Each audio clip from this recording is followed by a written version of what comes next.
nơi này với tim làm sâu ở trong lòng bụng ta em, và khỏi phải mong cũng phải ghen thật nhiều cho cơn đau này qua. Không muốn như lại những ký ức đó, mong là người xa lạ vì yêu em.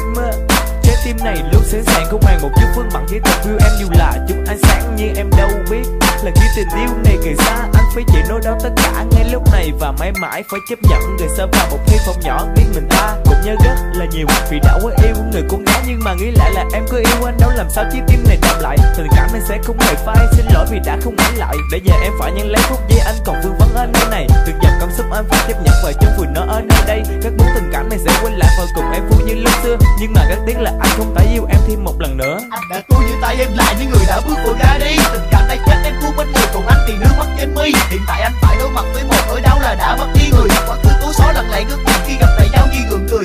Anh đã cố như tay em lại những người đã bước vội ra đi. Tình cảm này chết em buông bên người, còn anh thì nước mắt trên mi. Hiện tại anh phải đối mặt với một nỗi đau là đã mất đi người. Quá khứ cố xóa lặng lẽ ngước nhìn khi gặp lại nhau như gượng cười. Và lại qua một ngày anh cho điện thoại về tin nhắn, trùng bên trước mắt ngày mới tốt lành và sẽ có nhiều điều may mắn như một ơi quen anh từng có, nhưng mà bây giờ cũng còn nữa. Người đang bên ai một vòng tay khác, giờ này em đã thức dậy chưa?